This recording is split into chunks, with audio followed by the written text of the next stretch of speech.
Nung mabasa niya ang mga talata sa Biblia, na doon ay ipinakikilala kung sino at ilan lamang ang tunay na Diyos.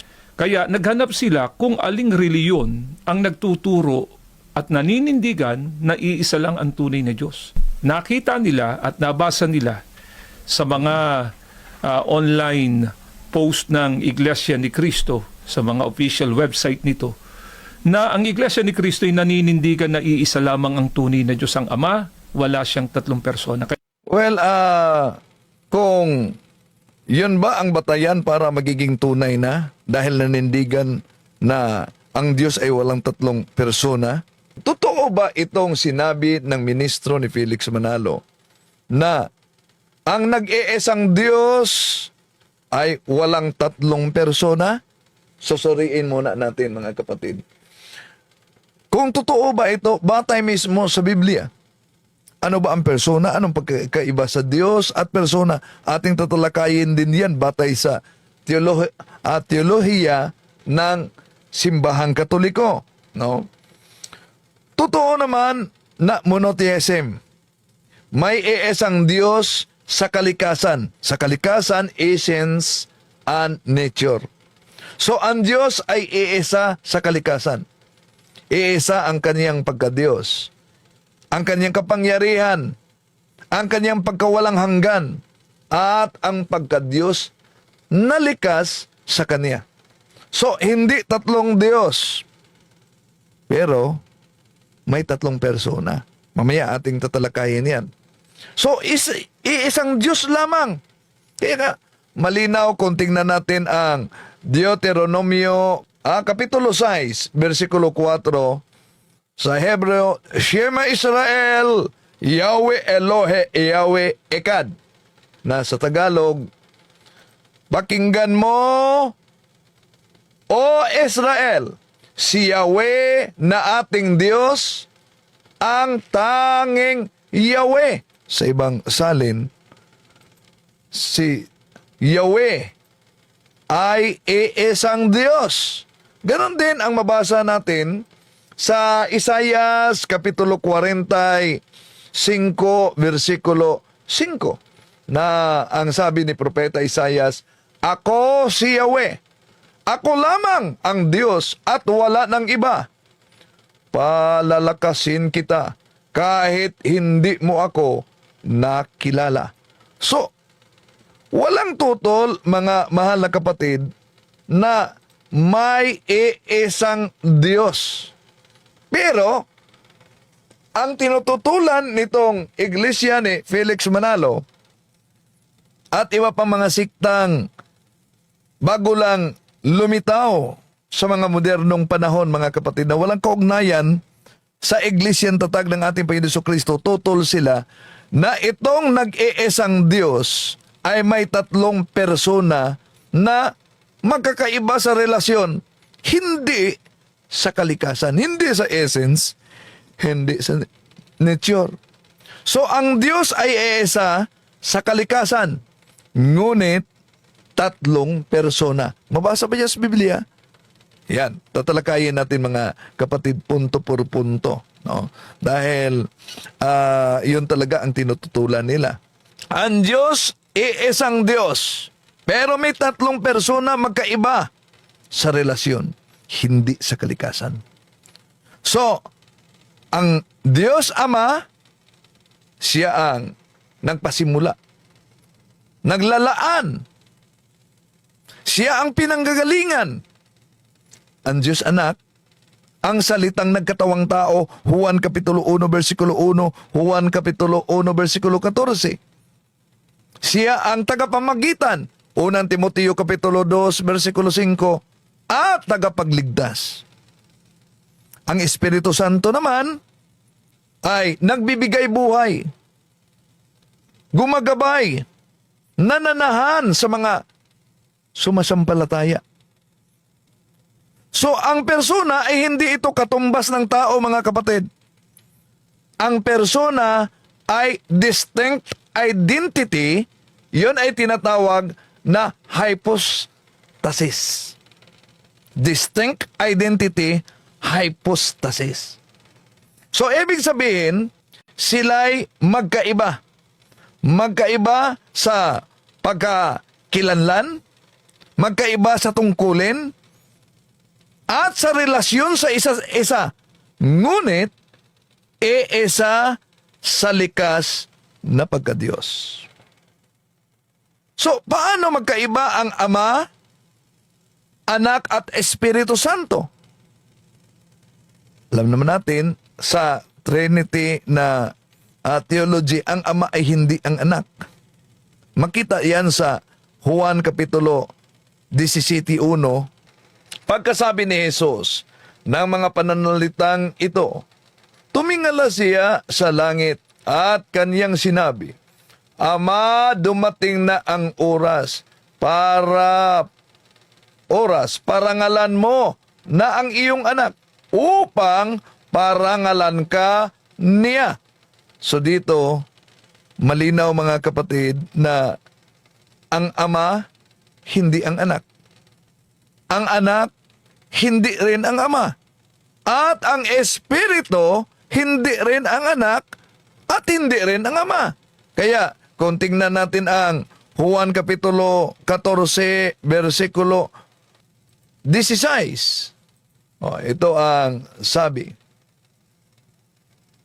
Dadalangin ako sa Ama upang kayo'y bigyan niya ng isa pang patnubay na magiging kasama ninyo magpakailanman. So dito, ang nagpahayag, dadalangin ako sa Ama, ang ating Panginoon Jesucristo, upang kayo'y bigyan niya ng isa pang patnubay na magiging kasama ninyo magpakailanman.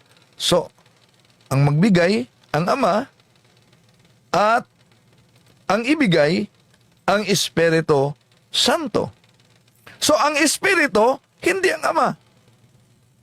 Juan Kapitulo 14, versikulo 26. Ito ang ating mabasa. Ngunit ang patnubay ang Espiritu Santo na isusugo ng Ama sa pangalan ko, ang siyang magtuturo sa inyo sa lahat ng bagay at magpapala ng lahat ng sinabi ko sa inyo. See? So ang Espiritu, hindi ang Ama, hindi rin ang anak. Magkaiba sila, ngunit hindi magkahiwalay. Ang kanilang kalikasan ay iisang pagka-Diyos. Iisa ang Diyos sa kalikasan, tatlo ang persona sa ugnayan at sa pagkakakinlanlan. Yun ang tinatawag na hypostasis. No, mga kapatid. So, hindi tatlong Diyos, kundi iisang Diyos na may tatlong persona. Hindi iisang Diyos na papalit-palit ng anyo. Yun ang heretic na modalism. Magkaiba ang Ama, ang Anak, at ang Espiritu, ngunit iisa sa pagka-Diyos. At yung magkaiba, Ama, Anak, Espiritu, iisa, kung ang batayan nila letra por letra, ito'y mabasa natin sa 1 John chapter 5 verse 7. And there are three that gave testimony in heaven. The Father, the Word, ang salita, and the Holy Ghost, ang banal na Espiritu. And these three are one. Ano daw? And these three are one. Hindi sinabi diyan mga kapatid, na and these three are three. So, napakalinaw mga kapatid. Napansin nyo? Di ba letra por letra gusto nila? May palusot na naman sila pag mabasa yan. 1 John chapter 5 verse 7. Douay-Rheims Bible. And there are three who give testimony in heaven. The Father, the Word, and the Holy Ghost, and these three are one. Hindi sinabi, and these three are three. Sa Gideon's Translation Bible, for there are three that were recorded in heaven, the Father, and the Holy Ghost, the Father, the Word, and the Holy Ghost, and these three are one. At ito ay tinawag na Triune God. Kung sundin natin ang Bibliang The Voice na ginagamit din ng mga ministro ni Felix Manalo. Asan mabasa? San Mateo Kapitulo 28:19, Go out and make disciples in all nations, ceremonially, wash them through baptism in the name of the Triune God, Father, Son, and Holy Spirit. Baka sabihin nila, ang mabasa diyan, Mr. Talibong, Triune God. Hindi naman mabasa diyan ang salitang Trinity. Wala sa Biblia ang Trinity. Totoo kaya? Na-research kaya nila na wala sa Biblia? Di ba ginamit nila ang Amplified Bible? Anong mabasa sa Revelation chapter 7 verse 10? Salvation belongs to our God who is seated on the throne. And the Lamb, our salvation, is the Trinity to give unto God the Trinity we owe our deliverance. Nako! Kung dito lang mga kapatid, sa letra por letra nila na doktrina na nabasa natin ang Trinity, kung balikan natin si Mr. Arnel Tumanan, sabi niya, dito pa lang, wala na, tapos na ang boxing. Mapatutunayan daw ba talagang si Kristo ay tao? Batay sa Biblia? Opo. Juan 8:40. Ito po ay pangungusap mismo ng Panginoong Heso Kristo. Ito po.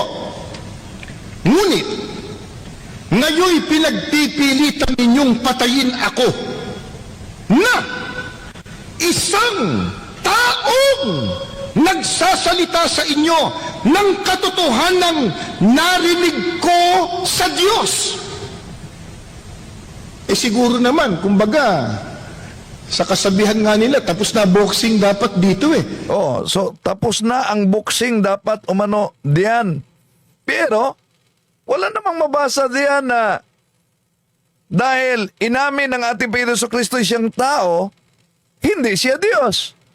Pero sa pagtutol nila sa Trinity na ang kanilang argumento walang mabasa sa Biblia ang Trinity, pero sa Biblia ang ginagamit nila at madalas nilang gamitin, Amplified Bible, Revelation chapter 7 verse 10. Amplified Bible, salvation belongs to our God who is seated on the throne, and the Lamb, our salvation, is the Trinity to give unto God the Trinity we owe our deliverance. Ito na talata, mga kapatid, ang masasabi natin, tulad sa sinabi ni Mr. Arnel Tumanan, sa boxing pa lang, tapos na. Bakit? Ang kanilang paliwanag, hindi totoo ang Trinity dahil di mabasa sa Biblia. Ngayon, nabasa na. Ano naman ang kanilang palusot? Ito ang siguradong tapos ang boxing sa mali nila na aral. Ngayon, ano po ba ang pagkakaiba sa persona at ang pagkakaiba sa Diyos? Dapat ating talakayin ito batay sa theology ng simbahang Katoliko. Sa tunay na Kristiyano, ano ba ang pagkakaiba sa persona at sa pagkadiyos? Tandaan natin, mga kapatid, ang pagkakaiba sa persona at sa Diyos ayon mismo sa teolohiyang Katoliko, lalo na sa mga naniwala sa Holy Trinity. At gagamit tayo ng madaling halimbawa, mga kapatid, para madaling unawain. Ano ang Diyos? Ang Diyos ay tumutukoy ito sa iisang Diyos, of course. Shema Israel, Yahweh Elohim, Yahweh Echad. Makinig ka, Israel. Si Yahweh ay nag-iisang Diyos. Walang tutol tayo. Monotheism, iisang Diyos. So, yung iisang Diyos ay may iisang sa kanyang likas, kalikasan o pagka-Diyos yung divine nature. Ang Diyos ay isang being, isang kalikasan, isang pagka-Diyos, isang essence, isang nature. Iisa lamang. Wala nang iba. Wala tayong tutol diyan. Kaya ang ating Panginoon Jesucristo, hindi ibang Diyos sa Ama. Ang Espiritu Santo, hindi ibang Diyos, kundi iisa. Kaya nga, nabasa natin, and these three are one. Hindi sinabi, and these three are three. So, iisang kalooban sa likas na pagka-Diyos. Parang ganito mga kapatid. Sa ating pagkatao, sa pagkatao, human nature. Ang human nature ay iisa. May katawan, may kaluluwa. Lahat na tao, parehong human nature. Di ba? Pero iba-iba ang persona natin. Ikaw, hindi ako. Ako, hindi ikaw. Ngunit, sa pagkatao, human nature, tayo'y iisa. Ano naman ang persona? Ang persona ay tumutukoy ito sa kung sino. Ibig sabihin, ito'y identity. Ito ang nagdala ng kalikasang iyon, mga kapatid. Ang persona ay identity. Ito ang nagpapahayag ng sarili. So, sa doktrina sa Trinidad, ang Ama ay Diyos. Ang Anak ay Diyos. Ang Espiritu Santo ay Diyos. Tatlo ba ang Diyos? Unang Juan 5:7 na binasa natin, and these three are one. Pero ang Ama ay persona. Ang Anak ay persona. Ang Espiritu Santo ay persona. Tatlong persona, pero iisa ang Diyos. Dahil iisa ang pagka-Diyos na kanilang taglay. Yun ang di naunawaan ni Felix Manalo noong nagbasa-basa siya sa Biblia, mga kapatid. Kaya nagdeklara siya kanyang sarili na anghel siya. No. So, simpleng halimbawa para maunawaan, mga kapatid. Isipin natin yung isang nature. Isang nature, pero tatlong persona. Isipin natin, ito'y halimbawa, hindi naman perfecto, pero makatulong ito. Halimbawa, ang apoy. Ang apoy ay iisang nature, iisang essence. Pero ang apoy, meron siyang init, meron siyang liwanag, meron siyang enerhiya. Pero maaring iba't iba ang pinagmulan sa apoy. Pwedeng galing siya sa kandila. May apoy sa kandila. Pwedeng apoy sa sulo. Pwedeng apoy sa kalan. So, iba-iba ang pinagmulan sa apoy. Pero iisa lang ang kanilang nature na merong init, liwanag, enerhiya. Magkaiba ang pinagmulan. So, parang persona. Magkaiba ang persona, pero isang nature ang pagka-Diyos. Magkaiba ang pinagmulan sa apoy na binigay nating halimbawa, pwedeng sa kandila, pwedeng sa sulo, pwedeng sa kalan, pero iisa ang kanyang nature, apoy. Dagdagan natin ng analogy. Ang tao, eto, isang nature. Ang tao, halimbawa, may isip, may salita, may hininga. Di ba? Sinong totoo yan? Nasa taong buhay, may isip siya, may salita siya, may hininga siya. Magkaiba ang mode of existence. Pero iisang buhay na nagmumula sa isang duyan ng pagkatao, mga kapatid. So, bakit mahalaga ang pagkakaibang ito? Bakit mahalaga ang pagkakaiba? kung Diyos si Jesus, Diyos din ang Ama, Diyos ang Espiritu Santo. Kapag sinabi sa Biblia, may iisang Diyos, tumutukoy sa iisang kalikasan yan, mga kapatid. Ulitin ko ha. Kaya nga, letra por letra ang pagbasa sa mga ministro, di talaga nila naunawaan ang misteryong teolohiya sa Holy Trinity. Dahil ang simbahang Katoliko ang may karapatang magpaliwanag diyan dahil ang simbahang Katoliko ay siya ang haligi at suhay ng katotohanan, unang Timoteo Kapitulo 5 versikulo 15. So, pag binanggit sa Biblia, may iisang Diyos, tumutukoy yan sa iisang kalikasan. Ang Ama, iisang Diyos. Tumutukoy siya sa persona ng Ama. Si Kristo ay tao. Tumutukoy siya sa kalikasang kinuha niya. Ang salita ay Diyos. Yan. Tumutukoy yan sa kalikasan ng anak. Nakasama na noon sa Ama. Juan Kapitulo 1, versikulo 1. Juan Kapitulo 1, versikulo 14. Naging tao. Kaya maaring tama ang lahat ng ito, mga kapatid, at hindi ito nagkakasalungatan. Walang contradiction. May iisang Diyos, ibig sabihin, nature. May tatlong persona. Nagkatawang tao ang anak, si Jesus. Nanatili siya na Diyos sa kalikasan. At ang Espiritu Santo ay pinadala para maggabay sa mga sumasampalataya. 14:16. So, ang Diyos, mga kapatid, ulitin natin, anong pagkakaiba sa Diyos at persona? Ang Diyos, kung ano siya, yon ay nature, iisa. Ulitin ko, no, para sa mga nagsubaybay, ang Diyos, kung ano siya, nature, iisa lang.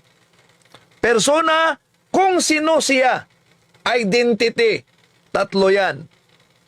At yung tatlo, Ama, Anak, and Espiritu Santo, at nabasa natin na yung Ama, Anak, at Espiritu Santo, anong sabi sa 1 John chapter 5 verse 7? And there are three that gave testimony in heaven, the Father, the Word, and the Holy Ghost, and these three are one. Ano daw? And these three are one. Hindi sinabing and these three are three. Ang ginamit natin na salin sa Biblia, yung Biblia na palaging ginagamit ng mga ministro sa kanilang pangangaral, mga kapatid. Oh. Yan mismo ang ginagamit natin. Diba? Ang batayan, letra por letra dapat mabasa. O kung mapansin nila, kahit itong salin na Biblia, ito ginagamit nila dahil bawat doktrina may katumbas na salin sa Biblia. Ngayon, balikan natin. Unang 1:5-7. And there are three who gave testimony in heaven, the Father, the Word, and the Holy Ghost, and these three are one. Napakalinaw, and these three are one. At itong these three are one, kung gamitin natin ang salin na Biblia na ginagamit din ng mga ministro sa kanilang pangangaral, yung the voice, di nila masabi na hindi mabasa. Dahil mabasa sa Mateo Kapitulo 28, versikulo 19, go out and make disciples in all nations, ceremonially, wash them through baptism, in the name of the triune God, Father, Son, and Holy Spirit. So, merong triune God. Ano yung triune God? Trinity. Pero sa isa pang Bible na salin na ginagamit nila. Kaya di totoo yung mga aral nila na ang Trinity di mabasa sa Biblia dahil kahit sa salin na ating pinakita ngayon, itong mga salin na ito ginagamit nila. Pero ang punto, iniwasan nila at hindi nila ipinaalam. Ito ang katotohanang itinago nila. Revelation, balikan natin, 17. And in a loud voice they cried out, saying, Salvation belongs to our God who is seated on the throne, and the Lamb. Our salvation is the Trinity. To give unto God the Trinity, we owe our deliverance. Oh. Isa-isahin natin ang kanilang argumento sa pagtutol nila na si Kristo ay, balikan natin ha, si Kristo ay tao, hindi Diyos. Kaya, kung maraming na paniwala nila, at pwede ninyong i-forward ito sa mga kilala ninyong kaanib sa INC, baka sakali na makatulong ito para mabuksan ang kanilang isipan, mga kapatid. Dahil ano ang batayan ng mga ministro? Na ang ating Panginoon Jesucristo ay tao sa likas na kalagayan, hindi kapantay ng Diyos. Dahil may iisang Diyos para sa kanila. Kung si Kristo ay Diyos, dalawa ng Diyos, ibig sabihin, magiging ibang Diyos si Kristo sa Ama. Hindi siya iisang Diyos. Ang batayan ng ministro na ang ating Panginoon Jesucristo ay hindi Diyos dahil dito. Mapatutunayan daw ba talagang si Kristo ay tao? Batay sa Biblia? Opo. Juan 8:40. Ito po ay pangungusap mismo ng Panginoong Heso Kristo. Ito po. Ngunit, ngayoy pinagpipilitan ninyong patayin ako na isang taong nagsasalita sa inyo ng katotohanang narinig ko sa Diyos. Siguro naman, kumbaga, sa kasabihan nga nila, tapos na boxing dapat dito eh. So tapos na ang boxing ko, no? Dapat dito. Una, totoo bang tapos na ang boxing dahil nabasa lang nila ang pahayag sa Juan 8:40, datapuat, ngayon pinagsisikapan din yung akong patayin na taong sa inyo'y nagsaysay ng katotohanan na aking narinig sa Diyos. Ito'y hindi ginawa ni Abraham. Tapos na daw. Tapos na nga ba? Sapat na ba ang Juan 8:40 para patunayan, mga kapatid, na ang ating Panginoon Jesucristo ay hindi Diyos? Tandaan natin, ang Juan 8:40 hindi sapat batayan para ipagtanggi na ang ating Panginoon Jesucristo ay siya ay Diyos. Kundi nagpatunay yan ang Juan 8:40 na ang ating Panginoong Jesucristo ay may likas na kalagayan sa pagkatao. Tunay na tao dahil siya ay nagkatawang tao. Ang problema sa Biblia, sa daming Bibliang ginagamit nila, di nila matanggap na ang ating Panginoon Jesucristo may dalawang katotohanang itinuturo diyan sa Biblia. Ang ating Panginoon Jesucristo, tunay na tao, tunay na Diyos. Natural, sa kanyang pagkatao, Mateo 4:2, siya ay nagugutom. Juan Kapitulo 4, versikulo 6, siya ay napagod. Juan Kapitulo 11, versikulo 35, siya ay umiyak. Juan Kapitulo 19, versikulo 30, siya ay namatay. Kaya yun ang sinabi niya, Juan Kapitulo 8, versikulo 40, datapuat, ngayon pinagsisikapan ninyo akong patayin na tao sa inyong nagsasaysay ng katotohanan na aking narinig sa Diyos. Ngayon, maliban na siya ay tunay na tao, may katotohanan talaga pero pilit na itinatago at tinututulan nila. Ano yon? Siya'y nasa kalikasan na Diyos. napakalinaw naman yan sa Juan Kapitulo 1, versikulo 1, Juan Kapitulo 1, versikulo 14. Pero siguro alam ninyo mga kapatid, paano nila tinututulan ito? Kahit footnote, minagic. Alam niyo naman yan. Dinaya ang footnote. Ang Juan Kapitulo 20-28, isang deklarasyon. Isang deklarasyon ni Santo Tomas. My Lord and my God. Anong palusot sa iglesia? Anong palusot? Si Tomas ay nagulat lang.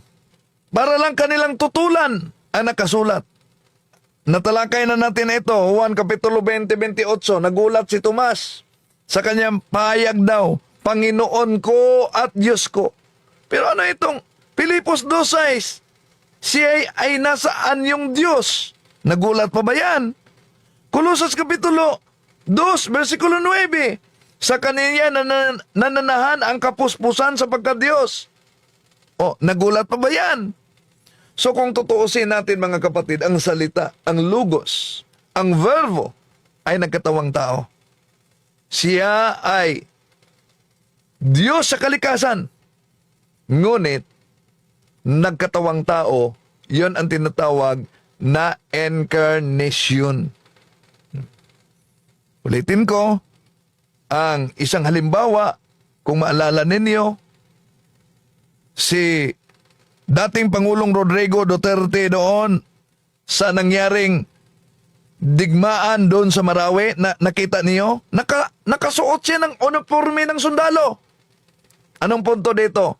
Kung ang presidente ba nagsuot ng uniforme na nagbihis ng bihis sundalo, ang tanong, hindi na ba siya presidente dahil nakabihis siya ng bihis sundalo? Hindi.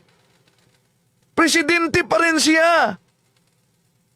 Hindi maaaring hindi siya presidente dahil nakabihis siya sundalo. Presidente siya noon, nakabihis siya sundalo o panggampanan niya ang kaniyang tungkulin. Ganon din ang ating Panginoon Jesucristo. Diyos na nagbihis tao upang iligtas tayo. Ngayon, sa ginagamit nila na talata, mga kapatid,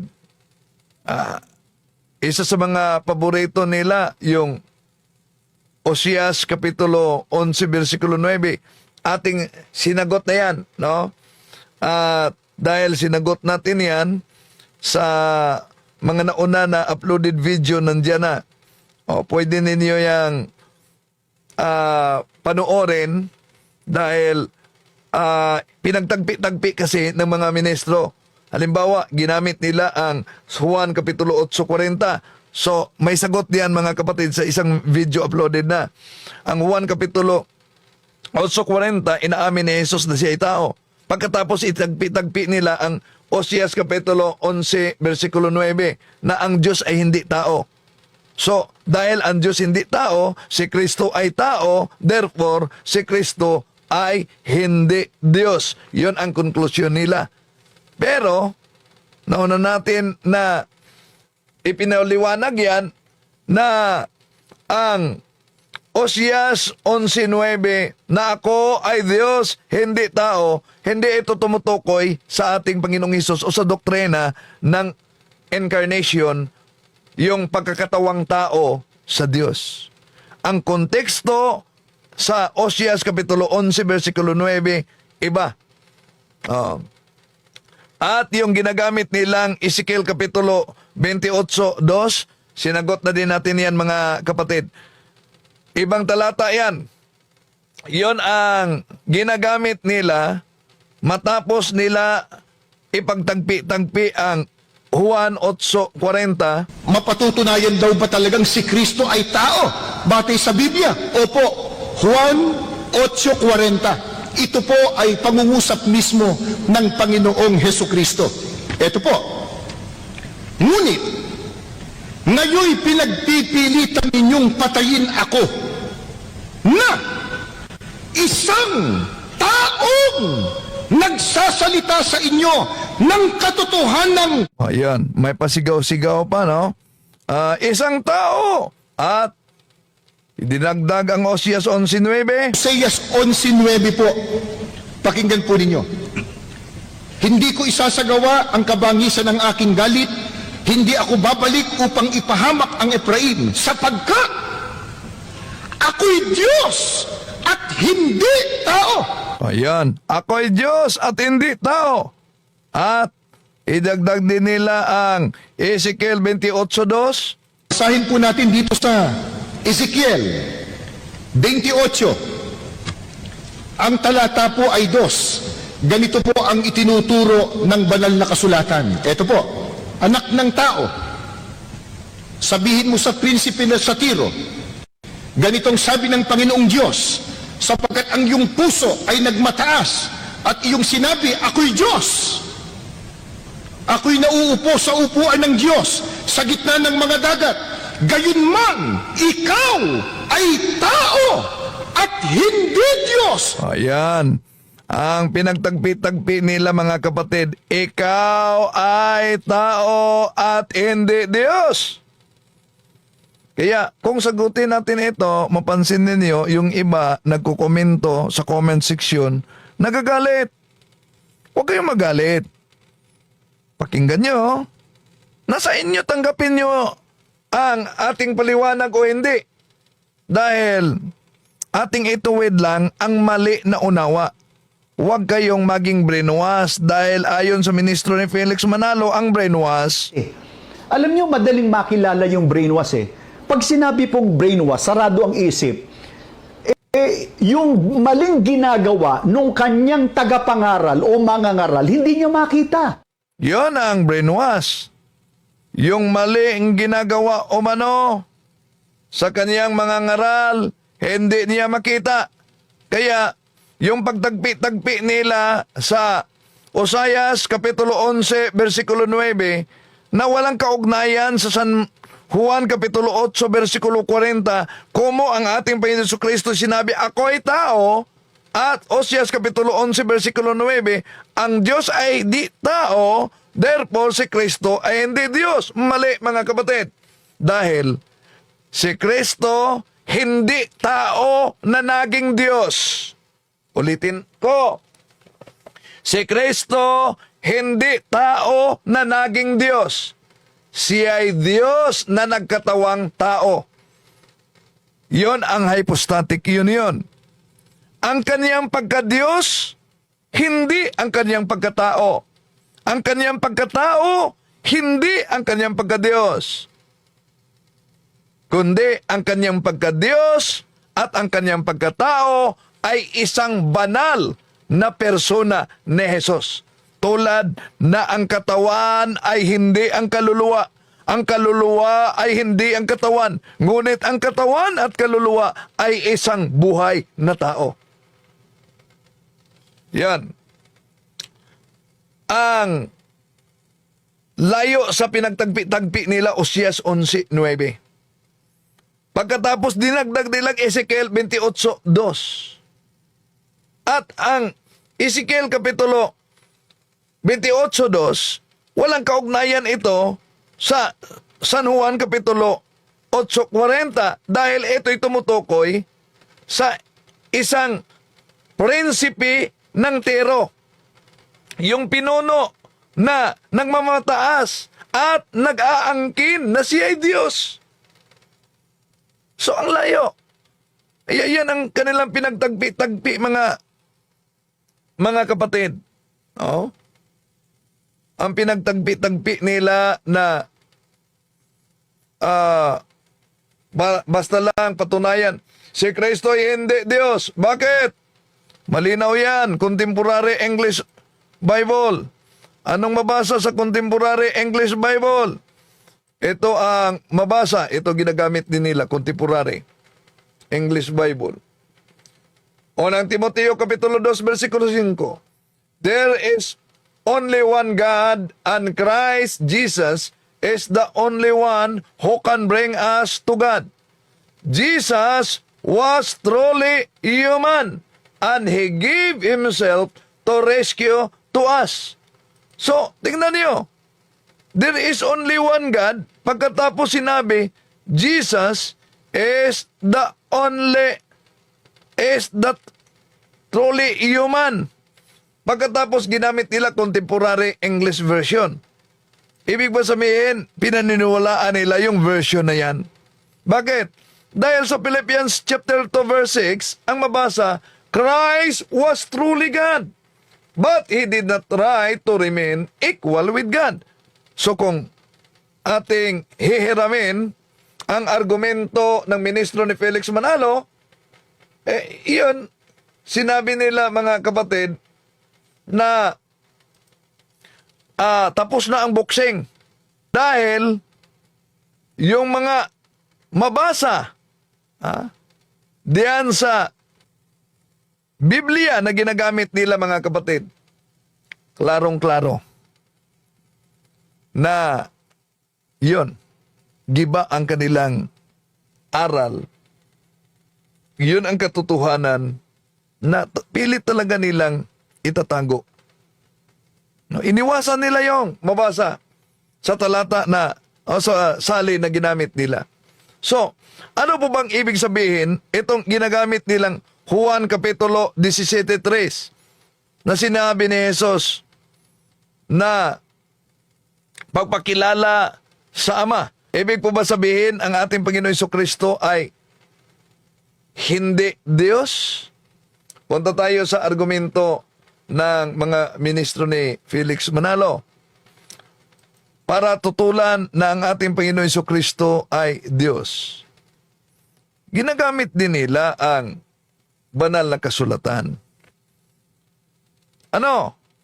Eto mga kapatid, pakinggan ninyo. Isang tanong pa kapatid na Arnel, paano ninyo patutunayan na si Kristo ay tao at hindi kapantay ng Diyos? Ang nagtanong po si Leonardo Ruco ng Hasmin Street, Batasan Hills, Quezon City. Itong katanungang ito kapatid na Arnel, na paano natin patutunayan na si Kristo ay tao at hindi kapantay ng Diyos. Ang pagkilala po ng Iglesia ni Kristo, mga mahal po naming mga panauhin, ay batay po sa itinuturo ng Biblia kung ano ang tunay na kalagayan ng ating Panginoong Jesucristo.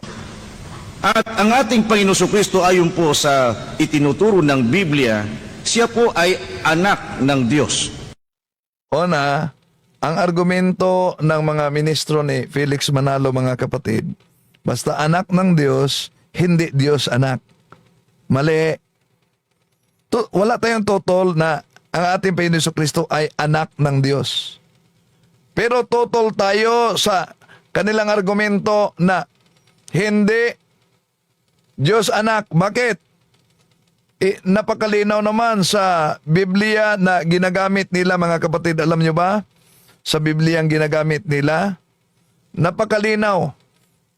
Eto, pakita natin ang Biblia na ginagamit nila.